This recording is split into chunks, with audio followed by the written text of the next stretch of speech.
Mass turnout at No Kings rally Eclipses Republican response.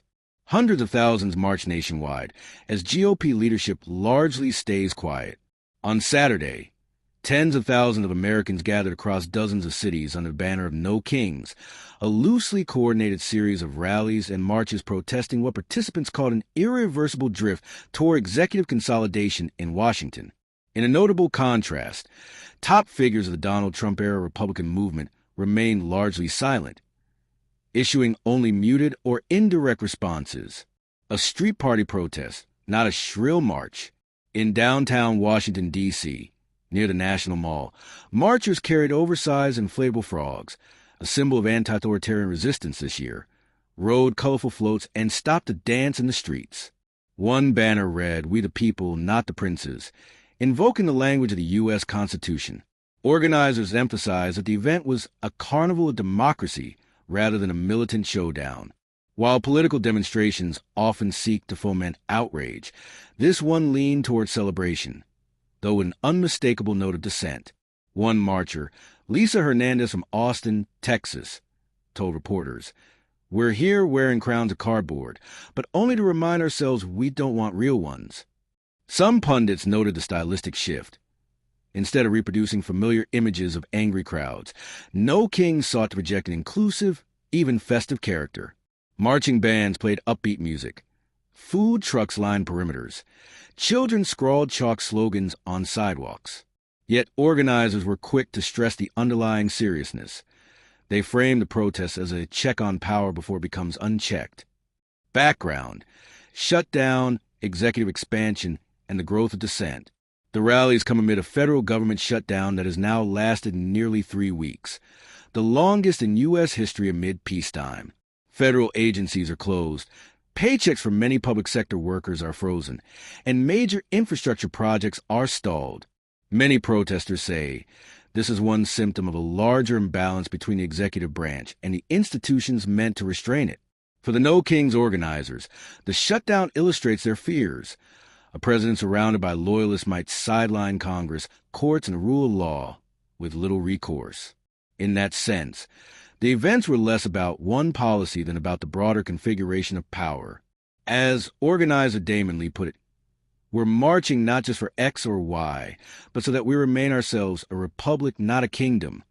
GOP's posture, silence, deflection, and framing. Despite the widespread turnout, Republican leaders offered little meaningful engagement, while Trump himself dismissed the protests out of hand, telling an interviewer, "They say I'm a king. I'm not a king." Spokespersons for his campaign posted fanciful videos of him wearing a crown and waving from a balcony. The message: see how ridiculous this idea is. Meanwhile, speakers like Mike Johnson and J.D. Vance held alternative events. Johnson suggested the protest would be a Hate America march, and Vance traveled to a military exercise in California instead of commenting directly on No Kings. On social media, Johnson teased, "Let's see who shows up for that march of Marxists and anarchists." An analysis of Republican radio and cable shows found scant mention of the protests beyond dismissive mentions. Instead, much of the right-wing media coverage pivoted to alleged outside agitators, claiming foreign influence and donations from liberal foundations underwriting the marches. One Fox News segment accused the protest organizers of ties to international causes and of being useful idiots for autocratic states abroad.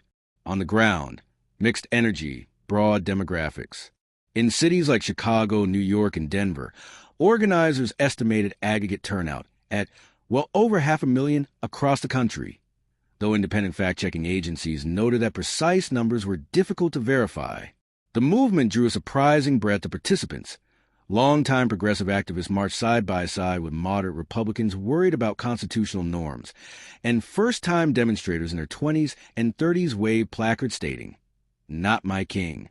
Across several cities, the mood was buoyant. At one intersection in San Francisco, a young protester in a frog costume high-fived a middle-aged conservative business casual marcher who carried a sign reading, "Protect institutions, not personalities." Police regarded the protests as a traffic and logistics matter rather than a flashpoint. No large-scale clashes or arrests were reported. Still, not everyone was comfortable. Some participants expressed concern at the symbolic nature of the protest. One union member in Detroit wondered whether the soft aesthetic, costumes, floats, music, risk diluting the urgency of the message. It feels like a party. But what if the party ends and nothing changes, she asked. What happens next? The organizers of No King say this is only the beginning. They plan follow-on events, local town hall gatherings, constitutional clinics in civic centers, and a national online platform for tracking executive branch actions. Some backing groups are already discussing a possible No Kings convention next spring, where activists and thinkers can map out a longer-term strategy. For Republicans, the silence may represent a gamble. Either the protest will fade from public view, and they can ignore it, or it will build momentum and force new alignments. One analyst summarized the risk.